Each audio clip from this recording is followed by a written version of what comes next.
Sans plus tarder, je voudrais d'abord juste présenter notre intervenant aujourd'hui. Madame Bernadette Tokaoulou Aïna, membre indépendante de l'Alliance pour la majorité présidentielle au Congo, mais elle est surtout l'ADG, donc c'est-à-dire l'administrateur directeur général adjoint de la Société nationale d'électricité au Congo, donc l'équivalent de l'EDF. Elle est une femme qui a fait des études en France parce qu'elle est juriste de formation. Et aujourd'hui, elle a écrit un livre que vous avez devant vous, Joseph Kabila, Un pari fou. Nous l'avons lu, et certains confrères aussi l'ont lu ici.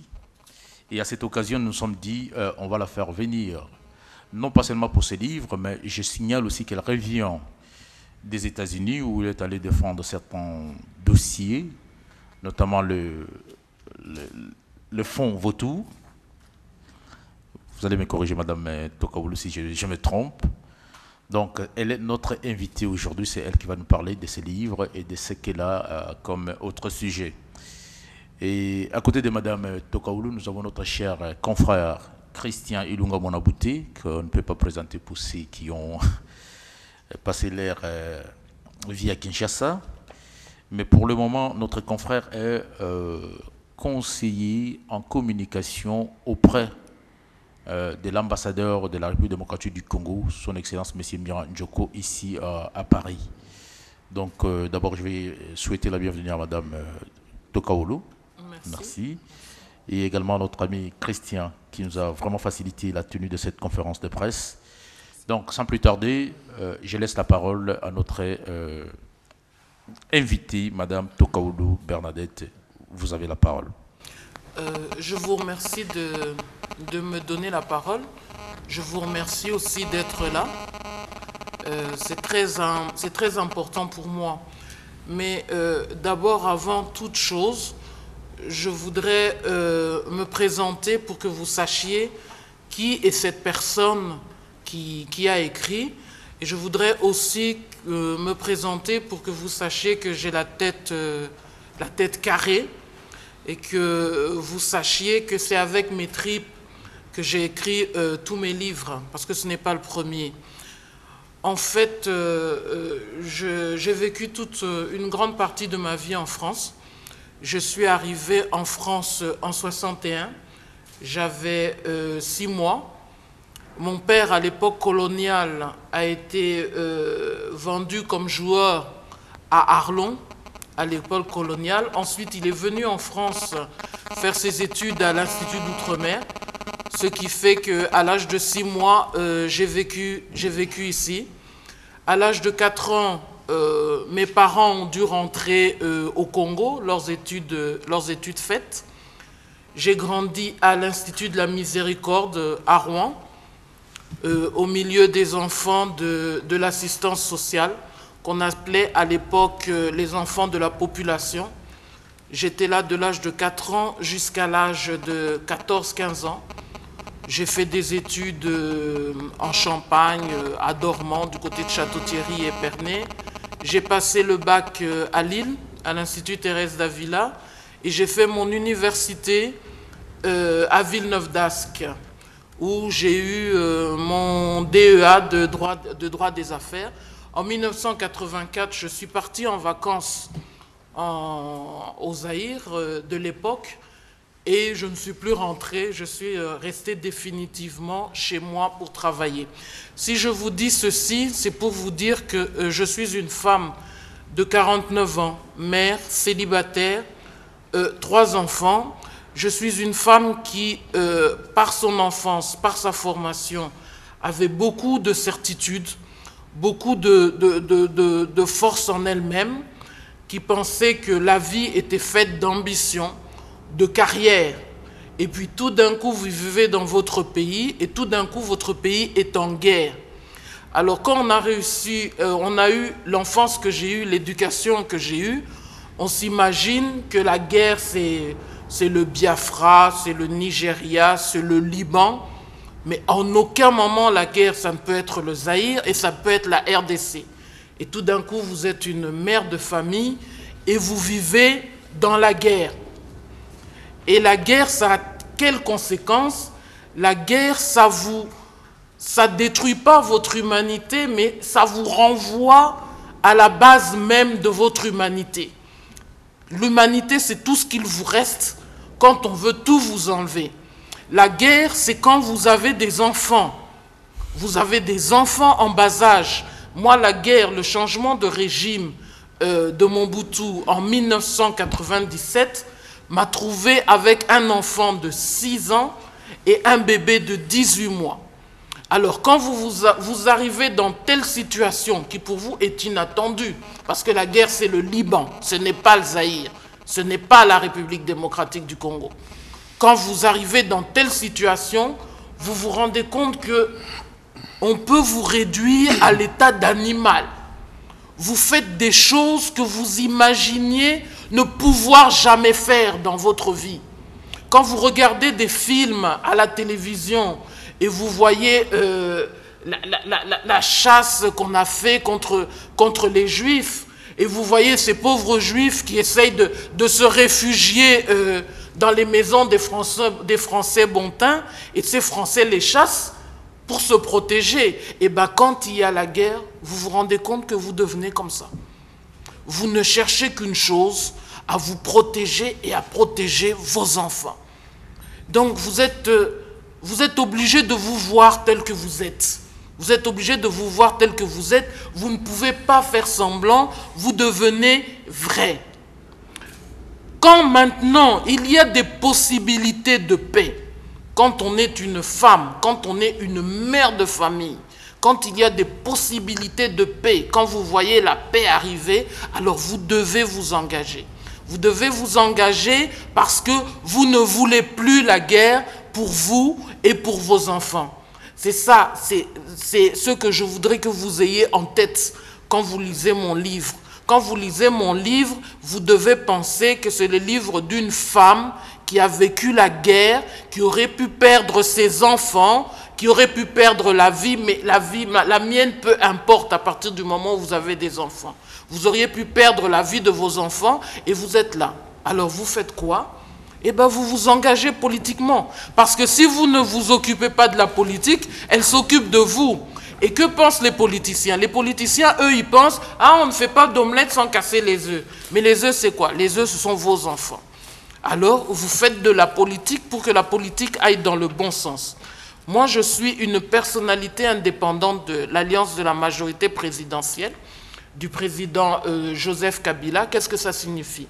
Ça signifie que j'ai rejoint Joseph Kabila au moment des élections. Au moment des élections, j'ai fait un choix de candidat et j'ai choisi Joseph Kabila. Je suis devenu une personnalité indépendante à la demande d'ailleurs du président de la République et j'ai accepté. Pourquoi le président de la République a demandé que je sois une personnalité indépendante? Peut-être parce que de loin, il avait vu toutes les actions que je faisais en faveur des institutions. Parce qu'avant de m'engager politiquement avec le président Joseph Kabila, moi-même, au niveau des associations, au niveau des étudiants, j'ai sensibilisé pour le oui au référendum. Parce que les politiciens estimaient qu'il n'était pas temps qu'il y ait une constitution, que les conditions n'étaient pas réunies, que le constituant n'était pas légitime, etc., etc. Et moi, je me suis lancé dans une campagne de oui au référendum auprès des mamans, auprès des étudiants, pour leur dire oui, nous devons avoir une constitution.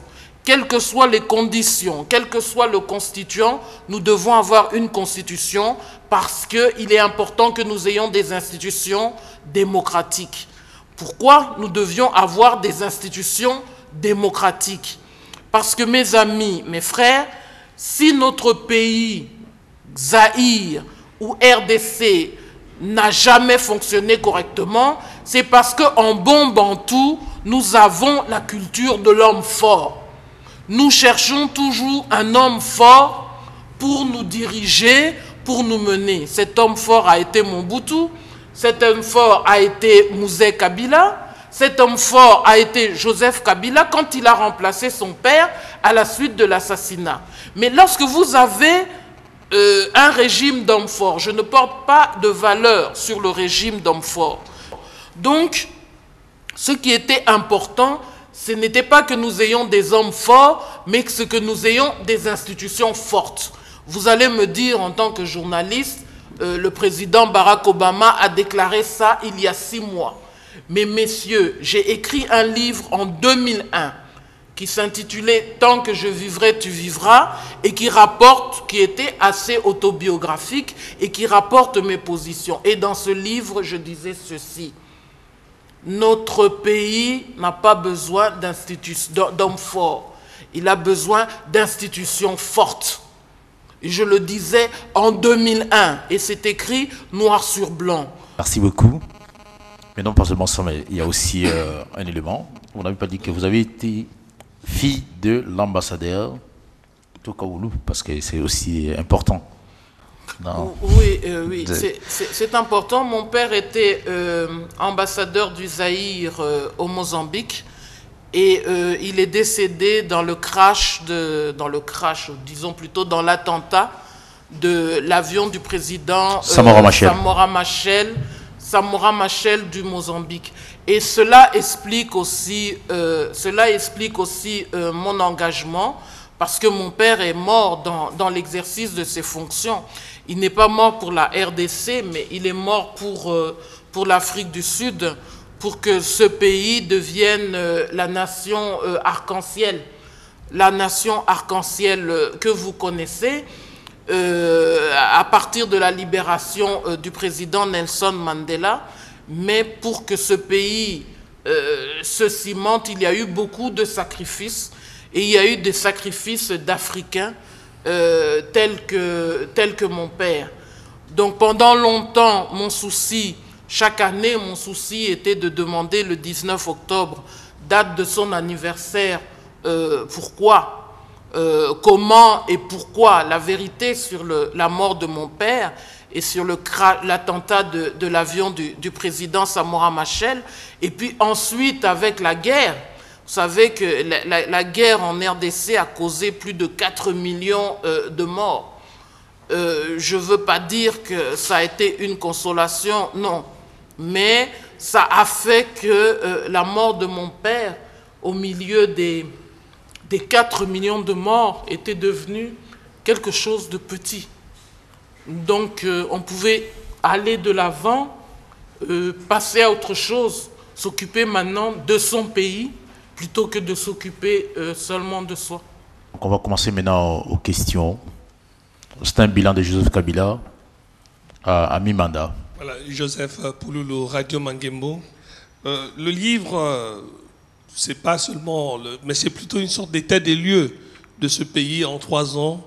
Ce qui a changé, c'est qui vous plantez le décor que nous, de l'extérieur, on n'a pas compris. Ça nous permet au moins de savoir qui sont, par exemple, les 15 personnes, les 15 hommes du président. On découvre aussi certaines assertions, par exemple, une gouvernance impossible que vous évoquez parce que le pays est entouré de voisins encombrants. Mais aujourd'hui, avec les 2 ans qui restent, qu'est-ce qui est possible d'être fait avec la structure à laquelle vous avez adhéré, l'AMP? C'est la première question, parce que vous évoquez bien, on est face à une sorte de bipolarisation de la vie politique. D'un côté l'AMP, de l'autre côté l'UN, et je ne sais pas si elle existe encore. Est-ce qu'il ne serait pas intéressant que le pays évolue un peu à l'image des des anciennes colonies anglaises, le Ghana ou le Nigeria, où il n'y a que 2 grands partis, et on voit que ça réduit les cristallisations, les risques de guerre que vous avez soulignés? La première chose, ça concerne ce qui est d'important, c'est nos institutions. Alors, la grande réussite, c'est le fonctionnement de ces institutions démocratiques.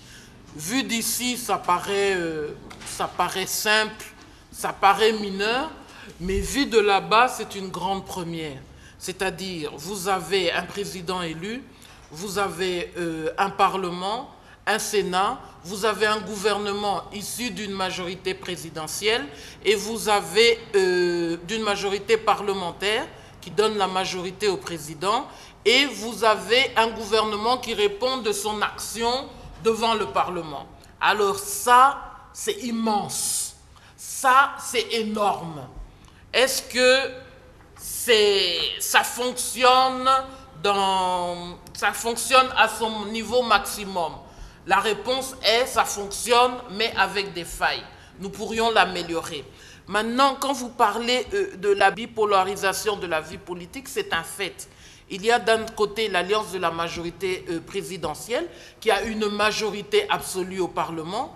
Il y a de l'autre côté l'Union pour la nation. Oui, l'opposition existe. Est-ce que c'est une opposition forte? Je ne pense pas. Est-ce que c'est une opposition qui aurait pu devenir forte? Je pense que si, mais ça dépend de l'organisation interne de cette opposition. Cette opposition a été essentiellement structurée sur la personne de Jean-Pierre Bemba, qui était le chef de cette opposition et qui reste pour beaucoup le chef de cette opposition. Mais il n'est pas sur le terrain. Et l'opposition n'a pas su se rassembler autour d'une personnalité qui pourrait concrétiser sur le terrain l'opposition, ce qui est pour cette opposition une certaine faiblesse. Est-ce que la vie politique doit se bipolariser entre majorité présidentielle et opposition? Je vous dirais non, parce qu'il y a peut-être que 10% de la population qui est politisée. C'est pour ça, dans mon livre, je dis ceci, et je regrette aussi beaucoup cette bipolarisation, parce que l'enjeu pour nous, et l'enjeu pour le président Kabila, ce sont des institutions fortes. Donc la majorité présidentielle est l'instrument, de la politique de Joseph Kabila sur le terrain. Mais la majorité présidentielle n'est pas forcément l'instrument pour faire ces institutions politiques fortes. Le président de la République est au-dessus de cette bipolarisation. C'est pour ça que je dis dans mon livre que nous, l'alliance de la majorité présidentielle, nous gagnerions si le président de la République avait des consultations régulières avec l'opposition. Ça permettrait d'élargir sa vision. Parce que notre bipolarisation chez nous, ce n'est pas la droite contre la gauche telle que vous voyez ici. Ce n'est pas une opposition idéologique, c'est une opposition d'hommes. L'opposition, au moment des élections, a décidé que le président de la République devait être un autre candidat, et c'est Joseph Kabila qui a gagné. L'opposition dans nos institutions pense que le gouvernement devrait être constitué plutôt de ministres de l'opposition qui sont peut-être plus compétents que ceux de la majorité. Donc ce n'est pas une question d'idéologie, de libéralisme, de social-démocratie ou de gauche, non. C'est juste une question d'homme, et je pense que cette question d'homme peut être dépassée. Mais il est bon, puisque le chef de l'État a gagné les élections sur base d'un programme, il est normal que sa majorité constitue le fer de lance de son programme sur le terrain. C'est le jeu institutionnel, c'est le jeu de la démocratie. La bonne gouvernance demande que s'il y a des failles au sein de la majorité, qu'on ne se protège pas, mais qu'au contraire, puisque nous avons la charge de ces institutions, nous avons la charge de les rendre fortes, nous devons montrer à nos populations que la force appartient à ces institutions. Et que vous avez beau faire partie de la majorité présidentielle, si vous faites une bêtise, vous allez subir une motion de défiance, et tout ministre que vous êtes, vous allez partir. Là, il y a le réflexe bantou. Mais il y a aussi le fait que démocratiquement, nous avons constitué une majorité de coalition.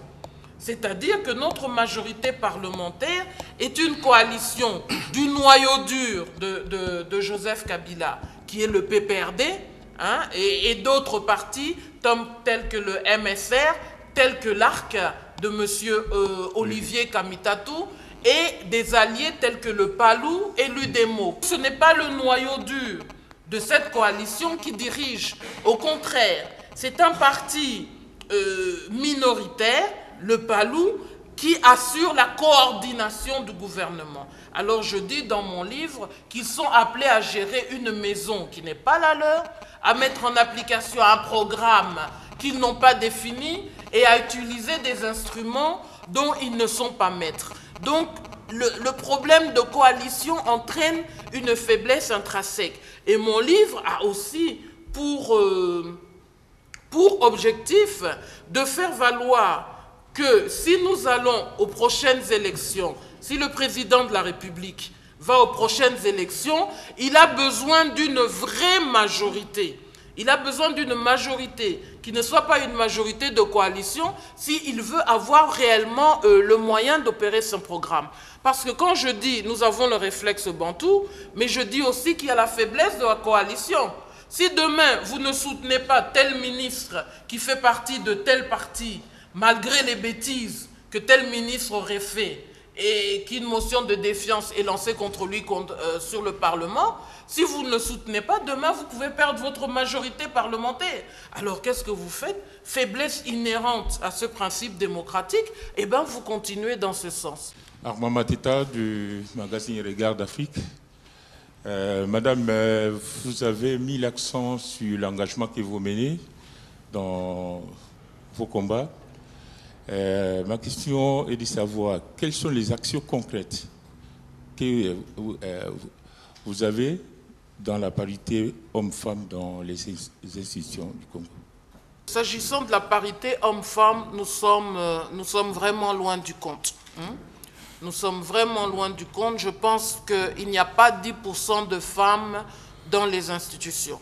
Et comme je le dis dans mon livre, avant la prochaine élection présidentielle et les élections législatives, il faudra que les femmes s'organisent pour avoir des engagements fermes des candidats pour qu'il y ait au moins 30% de femmes dans toutes les institutions.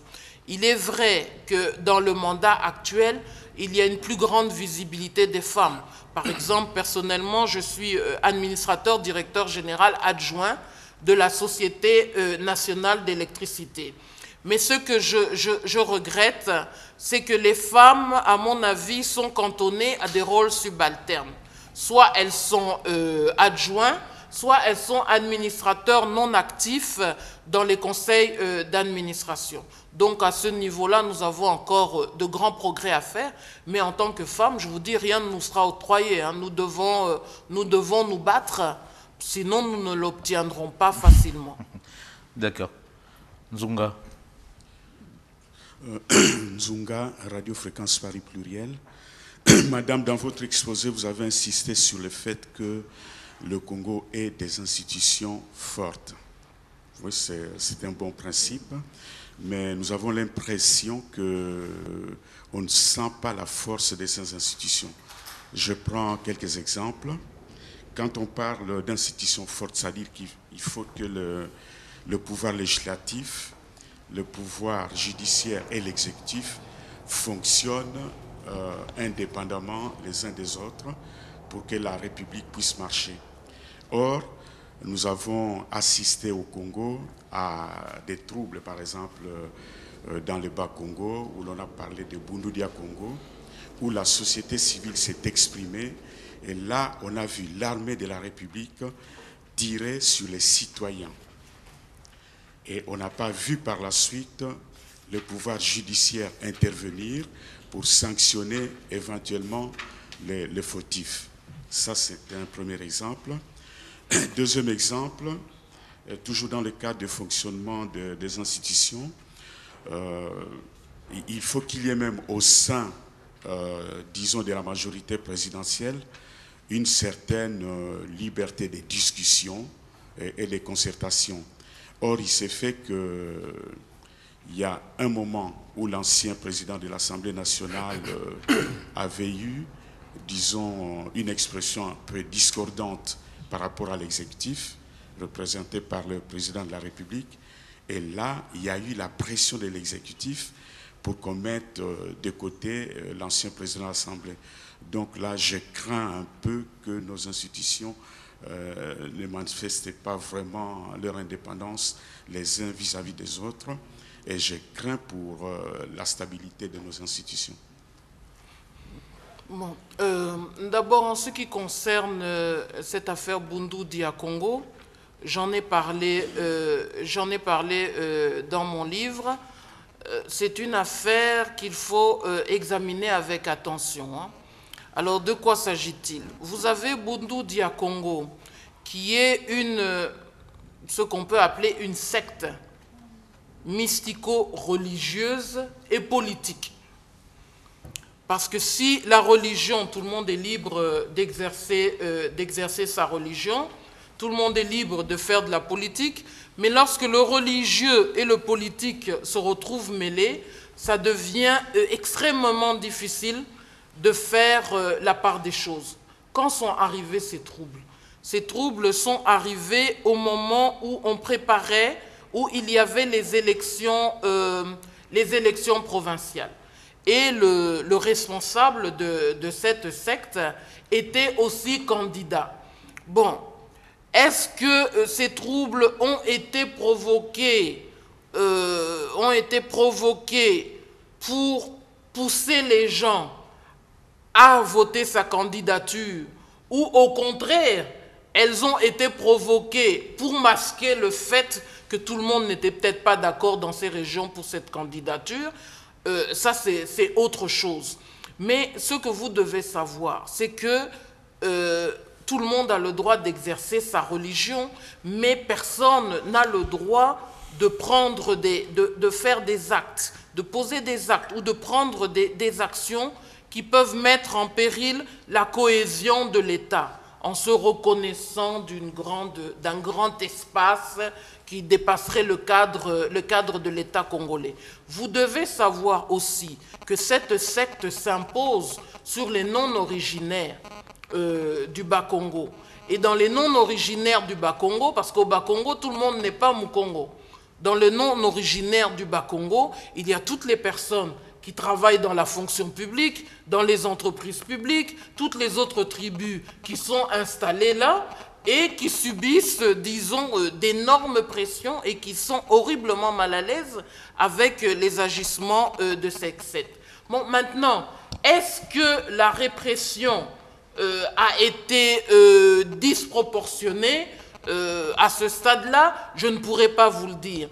Mais les actes qui ont été posés par les adeptes de cette secte appelaient une réaction de l'ordre public, parce qu'on ne peut pas se substituer à l'ordre public. Maintenant, vous parlez de l'affaire Kaméré, en disant est-ce que ça ne démontre pas une certaine faiblesse institutionnelle?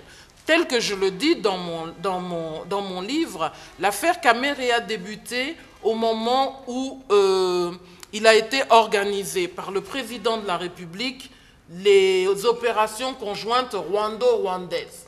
Et il se fait que l'Assemblée nationale n'avait pas été informée. Alors le président Kaméré s'est levé, il a dit que c'était très grave. Et ça a été ce qu'on a appelé le début de l'affaire Kaméré.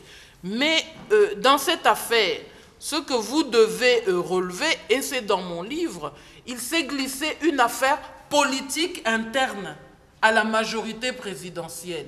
Parce que la majorité présidentielle est faite d'un certain nombre de partis, d'un certain nombre de familles politiques, et certains y ont vu une manière de se débarrasser du président Kaméré à la tête de l'Assemblée nationale pour qu'un autre parti politique autre que le PPRD puisse prendre sa place, et d'autres de la famille PPRD y ont vu un moyen de se débarrasser d'une voix qui était très fort écoutée du chef de l'État. D'où l'affaire Kaméré qui a provoqué une crise importante, mais qui a eu un dénouement totalement institutionnel. C'est-à-dire qu'il a fini par présenter sa démission en bonne et due forme, sans vote ni débat, de manière à pouvoir préserver sa famille politique. Léon Caromon pour la Maison des journalistes. Vous venez tout à l'heure de dire que la majorité présidentielle est une famille politique qui, en son sein, se laisse diriger par le PALU, donc, dont le Premier ministre est issu, M. Mouzito, et qu'il faudrait plutôt que la majorité présidentielle puisse avoir un programme cohérent avec les forces qui sont représentatives. Donc ma question, c'est de savoir, est-ce que vous vous inscrivez dans le fait que pour les élections de l'année prochaine, que le PPRD puisse faire cavalier seul, comme cela a été dit à Kisangani, lors de l'université d'été qui vient de se tenir à Kisangani, et que le PPRD veut se radicaliser pour prendre les choses en main. Pensez-vous que le parti PPRD puisse faire cavalier seul et remporter les élections l'année prochaine? Donc il faut qu'il y ait une dynamique qui permette au candidat Joseph Kabila de gagner ces élections. Et je ne pense pas qu'il puisse gagner les élections avec un seul parti politique. Voilà. Arnold. Merci. Harold Iman de BFM TV. Mais je n'ai pas ma caméra dans la salle. Dommage. Vous n'êtes pas bantou, hein? Donc, au sujet du rapport sur, de l'ONU sur les morts en RDC, est-ce que j'ai entendu ici la dernière fois quand il y avait les auteurs de ce rapport qui étaient présents et beaucoup de gens qui avaient travaillé dessus, qu'on ne comprenait pas, mais dans le bon sens, pourquoi Joseph Kabila avait donné son accord très soudain en 2007. Allez-y, faites ce rapport. Donc je voulais que vous m'éclairiez là-dessus. Et deuxièmement, est-ce que aujourd'hui ce rapport a des chances d'exister convenablement, parce qu'il y a une lettre de réplique du gouvernement congolais à ce rapport qui a une espèce de naissance interminable, parce qu'on fuite un morceau, ensuite on ressort un morceau en public, ensuite on le retient, tout ceci sur fond de négociations à Kigali. Voilà. Donc, pour me résumer, pourquoi le pari fou, justement, de Joseph Kabila pour dire oui, et que va dire le gouvernement congolais in fine sur le projet actuel? Est-ce qu'il y aura le mot génocide dedans ou pas? Bon, personnellement, je n'ai pas lu la réaction du gouvernement congolais. J'arrive de New York. Ce que je peux dire, c'est ceci. Vous savez, la RDC, la République démocratique du Congo, c'est cet immense pays qui se trouve à côté du Rwanda. Et je dis ça pourquoi? Je dis ça parce que on ne voit plus la RDC, surtout vous les médias. Vous ne voyez plus la RDC, vous voyez seulement les problèmes du Rwanda. Ou vous examinez les problèmes de la RDC en fonction des problèmes du Rwanda. Et pourquoi? Je pense que d'abord, c'est en raison de cet affreux génocide qui a eu lieu au Rwanda et qui a traumatisé tout le monde et qui a rendu ce pays immense en raison de l'immensité de l'horreur qu'il y a eu là. Alors la RDC est devenue une sorte de marchepied par lequel on examine les problèmes du Rwanda. Et moi, en tant que femme congolaise, ça me fait mal. Ça me fait mal, pourquoi? Parce qu'il y a eu 800 000 morts au Rwanda, et parce qu'il y a eu 800 000 morts dans les conditions que vous connaissez, il y a eu en République démocratique du Congo plus de 4 millions de morts. Et ça, tout le monde s'en fout. Ça n'intéresse personne. On ne voit que les 800 000 morts. Alors je me suis souvent demandé pourquoi. Je me suis dit parce que nous sommes considérés comme un non-État. Nous n'avons pas d'institution démocratique. Donc si nous n'avons pas d'institution démocratique, notre peuple ne doit pas être pris en considération, etc. C'est pour ça que moi, je défends les institutions. Je défends le fait que Joseph Kabila ait choisi les institutions. Mais en fait, qu'est-ce qui se passe? Il se passe que la communauté internationale, par le biais du Haut Commissariat aux réfugiés politiques, à l'issue du génocide, a demandé au Zaïre de Mobutu d'ouvrir ses portes aux réfugiés rwandais. Et Mobutu, qui voulait rentrer dans les bonnes grâces de la communauté internationale, dont il était devenu non grata, a ouvert ses portes. Vous vous souviendrez qu'à l'époque, Kengo Adondo était Premier ministre et qui disait non, il ne faut pas laisser entrer les réfugiés chez nous.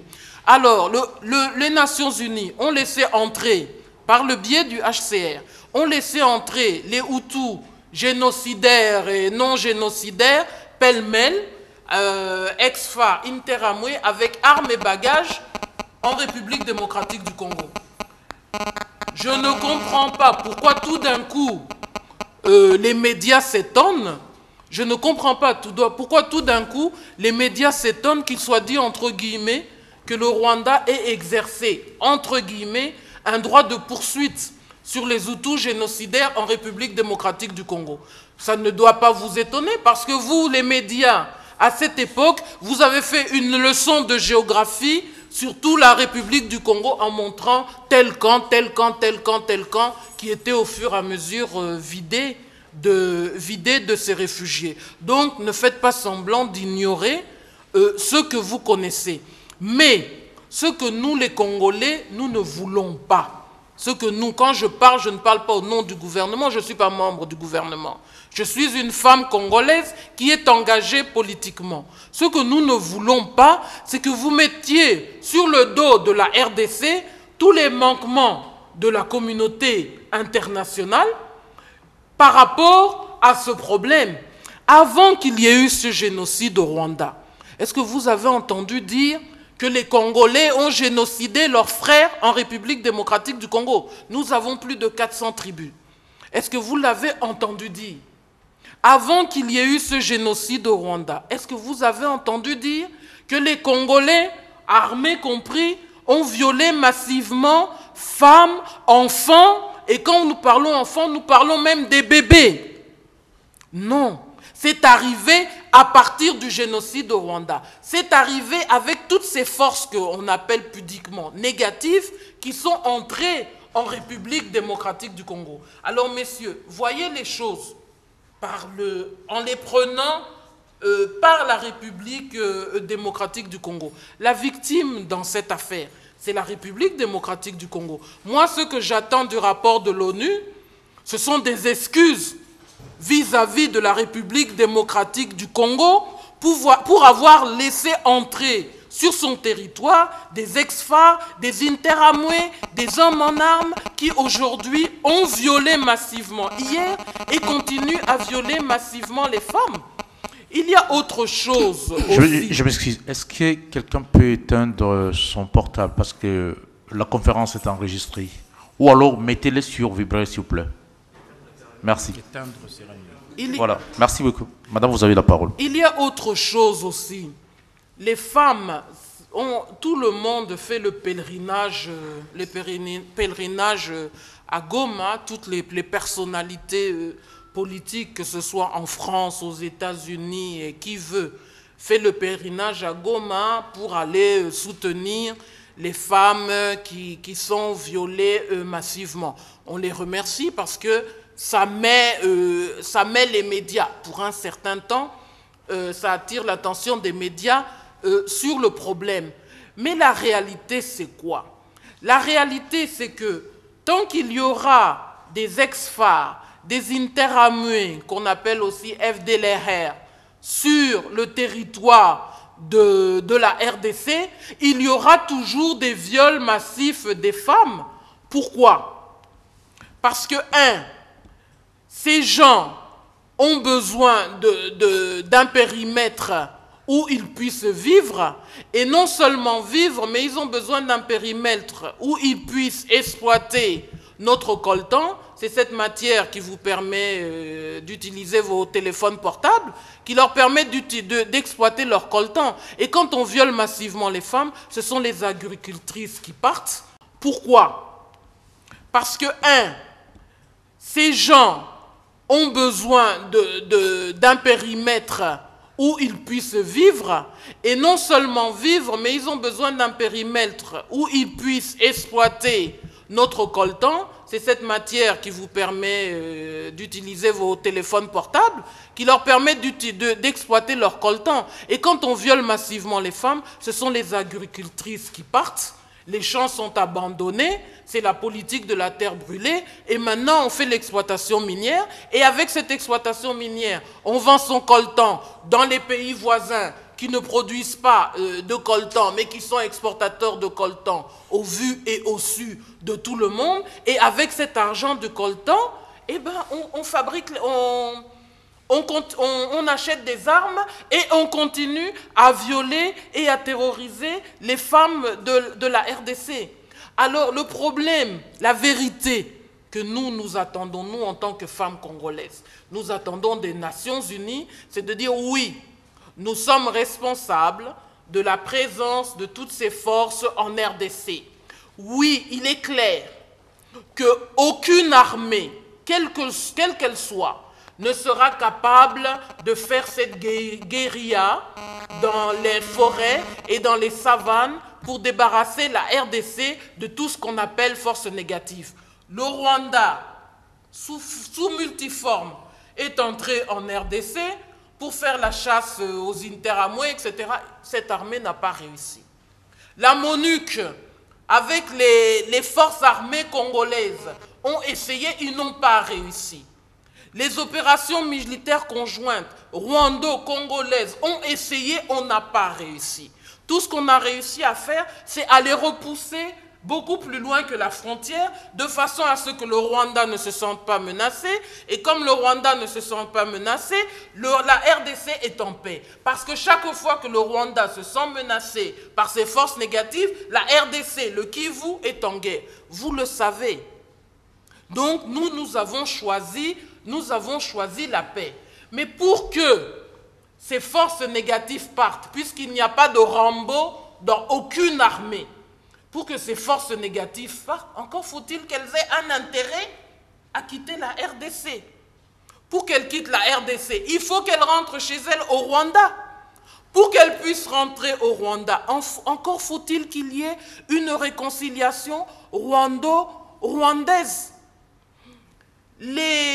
En Afrique du Sud, les Blancs et les Noirs d'Afrique du Sud, ils vivent ensemble.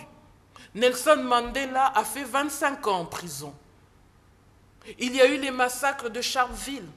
Il y a eu les massacres de Soweto. Nous avons tous manifesté. Moi, j'ai manifesté ici, en France, contre l'apartheid. Mais aujourd'hui, les Blancs et les Noirs d'Afrique du Sud vivent ensemble. Pourquoi demain, les Rwandais ne vivraient pas ensemble? Il y a eu un horrible génocide. Est-ce que tous les Hutus sont génocidaires? Est-ce que tous les Allemands étaient des nazis? La réponse est non. Je pense que quelque part, du côté rwandais, il peut y avoir une réconciliation. Et c'est ça que nous attendons du rapport des Nations Unies. Parce que tant qu'on n'ira pas chercher la vraie solution, qui est la réconciliation rwando-rwandaise, et que vous vous contenterez de dire qui a fait ça, pourquoi, comment, etc., eh bien nous, les Congolais, nous n'aurons pas la paix. 4 millions de morts, c'est beaucoup. Des femmes violées, c'est beaucoup. Et quand je vous dis des femmes violées, vous devez penser aussi à des bébés violés. Moi, j'ai vu les sexes de bébés violés. J'ai vu une photo où le vagin et l'anus sont rapprochés. J'ai vu de mes yeux, je l'ai vu. Alors, qu'est-ce qu'il faut faire? Qu'est-ce qu'il faut faire? Il faut continuer à parler. Voilà le rapport de Gareton, le rapport de ceci. Mais tout ce qu'on raconte, on le sait déjà, messieurs. On le sait déjà. Nous voulons que vous passiez à l'étape de réconciliation rwando-rwandaise pour que toutes ces forces rwandaises quittent notre pays. C'est ce que nous voulons. D'accord. Vous avez répondu à une de mes deux questions, mais il y en a une autre. Pour revenir juste sur le point précis, pour éclairer l'esprit de Joseph Kabila, parce que on semble être tous surpris positivement, je dirais, hein, par la décision du président de dire oui au travail de l'ONU pour faire ce rapport. C'était pas, puisque du côté rwandais, c'était un niet assez rapide, mais il est resté sur la ligne oui, allez-y. Et voilà, chacun se demande, chez les ONG, hein, quelle bonne surprise. Est-ce que vous avez une explication à cela? Mais je crois que vous avez l'expérience maintenant. Joseph Kabila, c'est un pragmatique.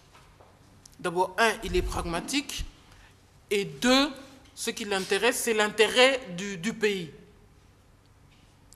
Donc, dans toutes les décisions qu'il prend, si l'intérêt du pays n'est pas menacé, avec pragmatique, alors il peut dire oui. Si l'intérêt du pays est menacé, il dira non. Je vous prends un exemple. Il y a ce rebelle... Kunda. Non, l'autre de Kunda Batouari, Bosco. Taganda. Oui, qui est réclamé par la Cour pénale internationale. Bosco Taganda, Harold. Bosco Taganda. Il y a ce rebelle qui est réclamé par la Cour pénale internationale, qui a commis des crimes contre l'humanité, qui est réclamé par la Cour pénale internationale. Et Joseph Kabila a dit, je ne vous le livre pas. Je ne vous le livre pas. Pourquoi? Mais parce que il a fallu la défection de ce Bosco pour que l'affaire Kunda Batouari s'arrête. Et pour qu'il y ait la paix au Kivu. C'est pragmatique, c'est clair, c'est net. Il vous a donné la réponse, je ne vois pas où il faut chercher autre chose. Il dit non, je ne vous le livre pas parce que ça a été une condition de paix. C'est tout. Donc si on peut enchaîner la question d'Arnaud Bernadette, Kabila, homme pragmatique, dont on s'entend ce que le rapport des Nations Unies, lui, il va appuyer ça. Il va demander quand même à ce qu'il y ait au moins une action. Mais en tant qu'homme d'État, en tant que garant de l'intérêt national, je pense qu'il fera ce qui sera à ce moment-là dans l'intérêt du pays. En imaginant qu'ils disent oui au rapport Gareton et demain il y a la guerre au Kivu, je ne pense pas qu'il va dire oui. Mais s'il peut dire oui et demain il n'y a pas de guerre au Kivu, il fera ce que l'intérêt de l'État va lui commander. D'accord. Nzunga. À la fin de la dernière élection présidentielle, il était question de fraude. Et nous avons remarqué qu'en Afrique, à chaque fois qu'une élection se profile à l'horizon, on demande l'aide de la communauté internationale. N'est-ce pas une honte qu'un grand pays comme le Congo ne puisse pas organiser ses élections avec ses moyens? En tout cas, personnellement, ça m'a toujours gêné, parce qu'ici, comment ça s'organise les élections? À partir du moment où il y a des institutions fortes, pourquoi ne pas se baser là-dessus pour organiser ces élections? C'est dans chaque commune qu'on recense les habitants. Dans chaque commune, les maires connaissent les citoyens qui y habitent. Donc, on peut faire des listes électorales. Et comme nous avons des partis démocratiques représentés au Parlement, pourquoi le Congo n'organiserait-il pas des élections normales comme en Europe? Pourquoi mentir toujours? Parce qu'après on dit voilà, c'est lui Michel qui a fait ceci, ce sont les États-Unis, c'est la France. Mais nous, qu'est-ce que nous faisons? Que font ces députés? Que font ces sénateurs? On dépense beaucoup de fric pour faire d'autres choses, mais pourquoi ne pas organiser des élections fiables? C'est possible si les Congolais le voulaient. Il y a beaucoup de choses qui seraient possibles si les Congolais le voulaient, mais je pense que nous avons besoin encore de l'aide de la communauté internationale. Pour l'organisation, nous avons besoin d'observateurs aussi internationaux pour que tout le monde ait la garantie que ces élections se sont déroulées dans de bonnes conditions. Vous savez, il y a encore des failles de gouvernance dans notre pays. Et pour que nous ayons ces institutions fortes, il faut que tout le monde croie dans le processus électoral. Il faut que tout le monde soit d'accord avec ce processus électoral et tout le monde croit à sa fiabilité. Parce que si les gens ne croient pas à la fiabilité du processus électoral, qu'est-ce qui va se passer à l'issue des élections? À l'issue des élections, on va dire que le vainqueur n'a pas gagné, le vainqueur a triché, le vainqueur a fait ceci. Non, nous avons besoin de l'assistance de la communauté internationale et il n'y a pas de honte pour ça. La communauté internationale nous a permis d'avoir les dernières élections. si elle peut nous aider encore pour ces élections-là, pour qu'elles se déroulent le plus possible dans les délais, ça sera une bonne chose. S'il y a le contrôle de chaque parti, moi je crois que les citoyens finiront par avoir confiance. Ce n'est pas l'étranger qui ne connaît pas les pays qui viendra instaurer cette confiance-là. Ça doit venir des Congolais eux-mêmes. Mais je vous dis, dès que le Congolais voit le blanc quelque part, il a confiance. Moi, ce qui importe, c'est la confiance. Donc il y a encore le complexe du blanc. Il ne s'agit pas d'un complexe du blanc, il s'agit d'une question de confiance. Si moi, je me mets debout et je dis, moi, je vais contrôler les élections, il va dire, madame, vous allez bourrer les urnes pour Kabila. Tandis que s'il y a un blanc à côté, non, peut-être que lui ne va pas le faire. C'est comme ça, tout simplement. Bien, d'accord. Nous avons des interviews et on prend 2 dernières questions. Comme ça, madame fera des interviews. Et parmi vous, je crois qu'il y a des gens qui attendent ça. Ma question, c'est par rapport à l'intitulé de votre livre. Bon, je venais de la voir tout à l'heure vous l'avez intitulé « Un pari fou ». C'est un pari fou par rapport à quoi? Par rapport aux 5 chantiers, par rapport aux prochaines échéances électorales, par rapport à quoi c'est ce pari fou-là? D'accord. Bonjour, je m'appelle Jean Huitor de Télévision La Locale. Alors j'ai écouté la rhétorique brillante de madame. Et tout à l'heure, vous avez dit que quand les intérêts du pays sont en jeu, Kabila intervient. Mais depuis que les rebelles, ou enfin ceux qui sont venus de Rwanda, sont en train de terroriser la population congolaise, depuis là, Kabila ne s'est pas réveillé. Là, les intérêts ne sont pas en jeu ou quoi? D'accord. Et puis, ça m'étonne que tout le temps, en Afrique, on tire facilement sur la population civile quand il y a un soulèvement, mais quand il y a une intervention plus costaud, on fait appel à l'ONU. Et l'armée, là, pourquoi?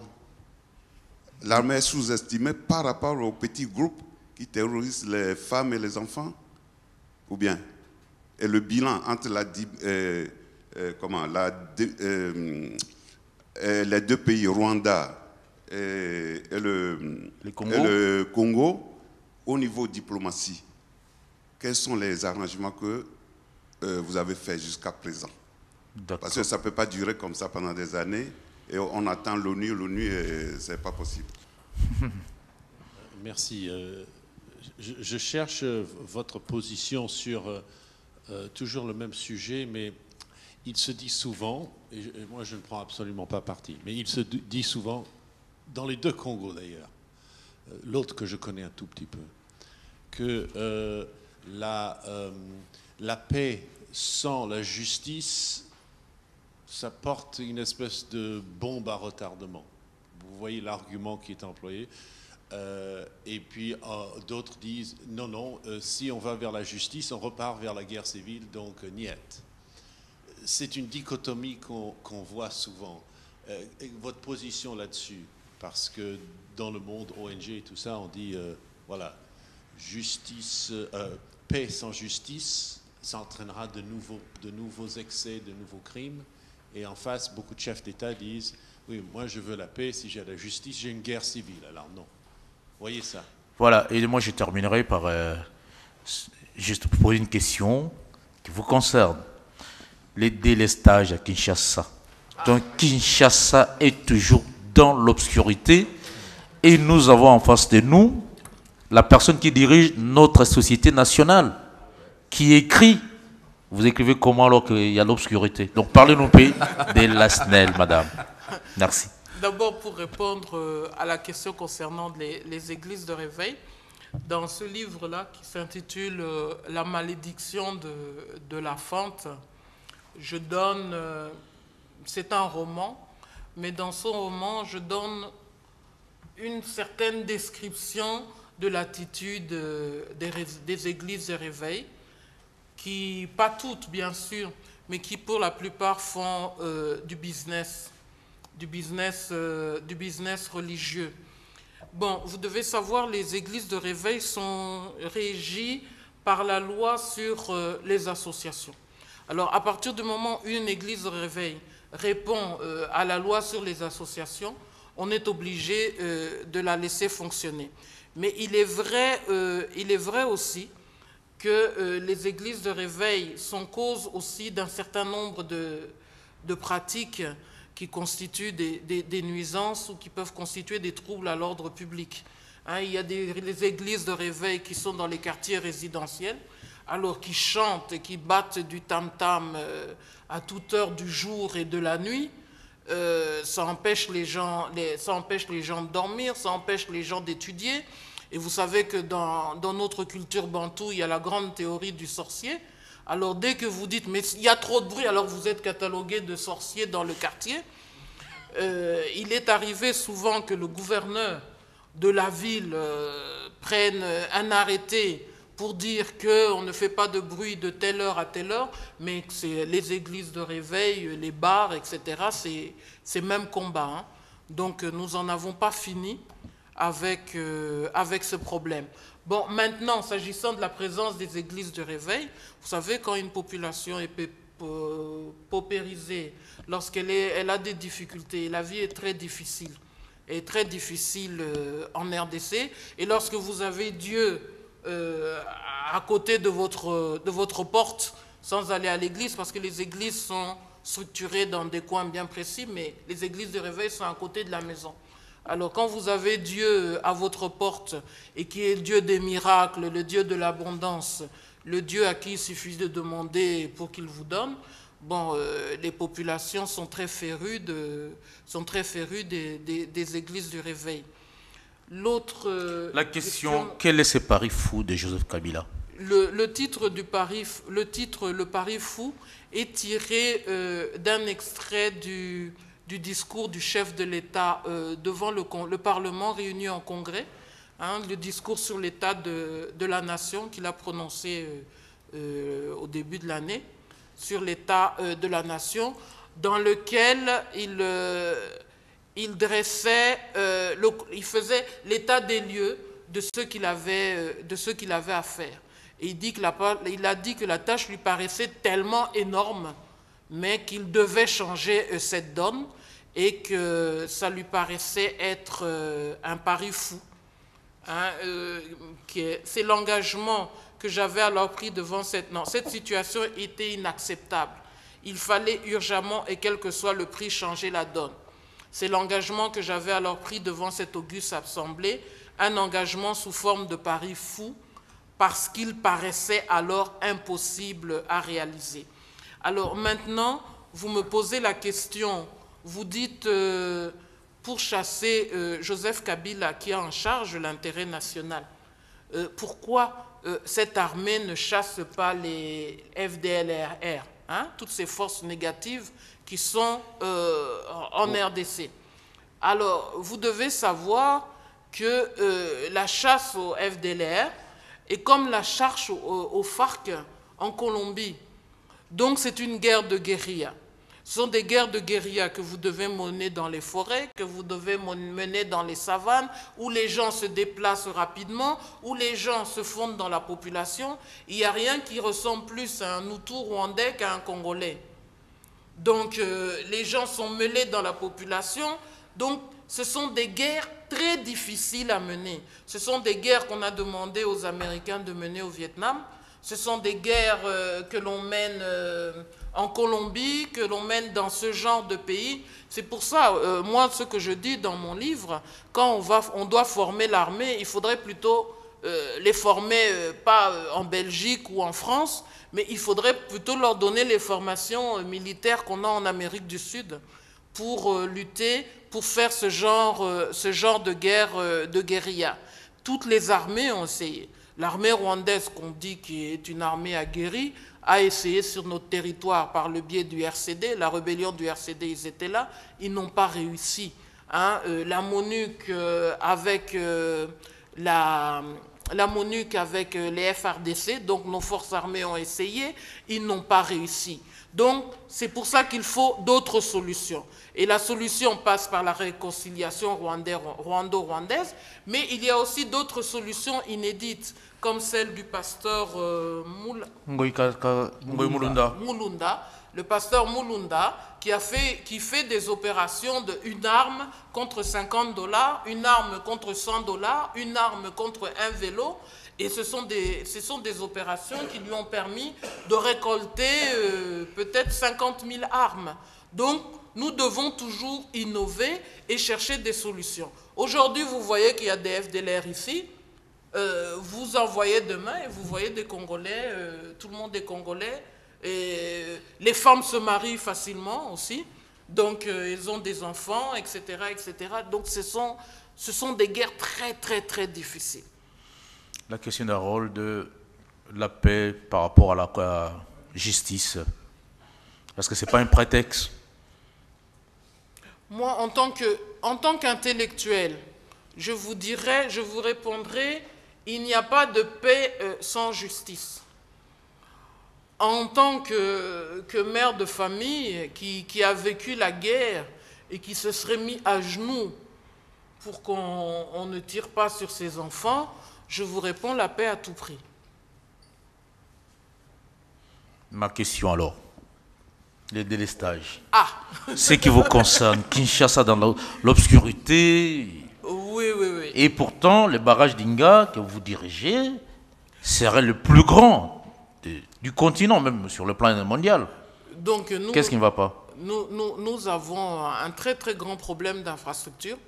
C'est vrai qu'il y a le paradoxe, nous avons le site d'Inga, qui est l'un des plus grands sites hydrologiques du monde, où nous pouvons alimenter, avec ce site, en faisant 2 nouveaux barrages, nous pouvons alimenter toute l'Afrique. Nous pouvons alimenter toute l'Afrique. Nous pouvons faire l'interconnexion d'Inga jusqu'à Assouan en Égypte, donc alimenter aussi toute l'Europe. Et paradoxe, il y a presque la moitié de la ville de Kinshasa qui se trouve dans le noir. Alors, qu'est-ce qui se passe?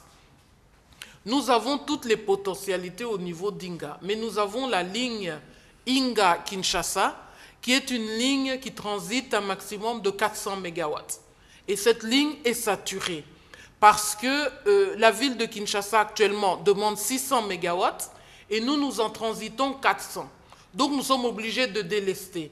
Chaque fois que la demande augmente, nous délestons. Ça veut dire que nous coupons des charges au niveau de la ville de Kinshasa pour que ce ne soit pas le blackout général. Ça, c'est le délestage en ce qui concerne le transport. Mais nous avons aussi un délestage au niveau de la moyenne tension et nous avons aussi un délestage au niveau de la distribution. Vous avez nos installations qui sont des installations qui ont plus de 40 ans, qui ont été calibrées pour un certain niveau de demande d'énergie. Vous avez des cabines qui se trouvent dans des quartiers résidentiels où ces quartiers ont été conçus pour que les populations aient 2 réchauds ou un ventilateur, etc., etc. Et avec la modernisation, vous avez dans les quartiers populaires, qui sont des quartiers résidentiels, vous avez les populations maintenant qui ont des climatiseurs, des congélateurs, des cuisinières. Toutes ces choses consomment énormément d'électricité. Plus, vous avez une foule de métiers qui sont installés dans les quartiers résidentiels. Donc, vous avez les boulangeries, vous avez les soudeurs, vous avez les garages. Donc, vous avez des petites usines qui pullulent dans les quartiers résidentiels, d'où la nécessité, d'où surcharge des cabines, d'où nécessité de délestage. Bon, maintenant, est-ce que dans le mandat de Joseph Kabila, ce mandat, nous allons résoudre le problème de délestage de la population? Vous devez savoir que nous avons obtenu un financement de la Banque européenne d'investissement, un financement de 104 millions de dollars pour faire la 2e ligne Inga-Kinshasa. Bon, les procédures, nous avons obtenu ce financement l'année dernière. Les procédures entre BEI et Banque mondiale prennent un certain temps. En ce moment, nous en sommes au niveau des garanties de ce financement par la Banque européenne d'investissement, de façon à ce que ces fonds ne soient pas avalés par les fonds vautours. Les fonds vautours, c'est quoi? Les fonds vautours, ce sont des sociétés... Là, vous parlez de fonds vautours parce que vous êtes allé défendre ça. Entre autres. Les fonds vautours, ce sont des sociétés de financement qui rachètent des dettes des pays ou des sociétés. Donc, ils rachètent les dettes de l'ancien Zaïre, etc., à vil prix, et qu'ils poursuivent le paiement de cette dette dans tous les pays. Alors, on saisit les biens de la Société nationale d'électricité, ou les avoirs, ou les financements. On saisit les biens de la GECAMINE, toutes les sociétés d'État, etc. Et c'est un véritable casse-tête pour faire face à ces sociétés vautours. Et la Banque européenne d'investissement a besoin de garanties pour que les fonds mis à disposition pour faire cette ligne ne se retrouvent pas dans les poches des sociétés de financement. Bon, je pense que nous sommes en bonne voie. Est-ce que d'ici la fin du mandat du chef de l'État, la deuxième ligne sera là? Non, mais les premiers coups de pioche seront posés par la société qui sera retenue dans le cadre d'un appel d'offres international. Il n'y a pas que ça. La Banque mondiale finance aussi et c'est un financement acquis. Les procédures aussi sont en cours. Elle finance le remplacement des transformateurs des postes. Ce sont les énormes transformateurs que nous avons dans les postes. Ils financent. Actuellement, le contractant est déjà sur terrain. Sur financement de la Banque mondiale, il répare les régleurs en charge des transformateurs. Alors pourquoi tous les transformateurs cèdent en même temps? C'est pour la simple raison qu'ils ont été mis en place en même temps. Alors si vous faites plus de 32 ans sans entretien, sans changer d'huile, etc., il y a un moment, ça saute. Bon, ça saute sur notre tête. C'est bon puisque nous avons la volonté de réparer. Vous devez savoir, parce qu'actuellement, une grande partie de la population de Kinshasa est dans le noir parce qu'il y a un transformateur de Bandal qui a grillé. Bon, nous avons acheté 2 transformateurs qui ont été fabriqués par Powell en Belgique, qui se trouvent à Matadi. Maintenant, nous avons un problème de transport de ces transformateurs. Parce que l'un des transformateurs est de 100 MVA, il pèse plus de 120 tonnes. L'autre est de 75 MVA, il pèse, je vous dirais, 85-86 tonnes, mais bon, à prendre avec réserve. Et ce gros transformateur qui est arrivé il y a 3 ou 4 mois, il faut qu'il passe le pont de Pozo. Vous voyez le pont de Pozo à Matadi, le petit pont là? Bon, c'est un vieux pont et il faut que le pont de Pozo supporte la charge. Alors nous sommes entre l'Office des routes, le génie militaire qui a cette habitude et la SNEL. Nous sommes en concertation. Le transport va passer comment? L'autre transformateur qui est moins lourd va passer par le biais de l'ONATRA. Il fallait une cuve spéciale pour que ce transformateur puisse prendre le train. Le réseau 30 kV va être refait sur financement également de la Banque mondiale, ainsi que le changement de tous les transformateurs des sous-stations. La SNEL aussi, bien sûr, a ses actions propres. Quand je vous parle des 2 transformateurs qui sont à Matadi, ce sont les actions propres de la SNEL. Vis-à-vis des fonds vautours. Mais il y a aussi un autre problème entre la Banque mondiale et le partenaire congolais de la République démocratique, c'est la destination de cette production. Je crois savoir que les 2 parties devaient s'entendre sur la production ménagère, la destination à une consommation ménagère et la destination à une consommation industrielle. Où en êtes-vous aujourd'hui? Même exportation, les 3. Parce qu'il y a plusieurs financements sur Inga.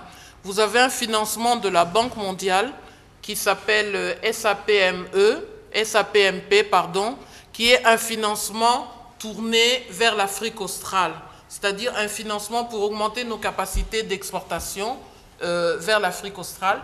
Et vous avez un autre financement qui s'appelle PMDE, qui est tourné vers l'alimentation de la ville de Kinshasa, que ce soit pour les industries, que ce soit pour les industries, que ce soit pour les ménages. Au niveau des industries, nous avons des usines de fonderie qui sont en attente d'énergie pour environ 60 mégawatts.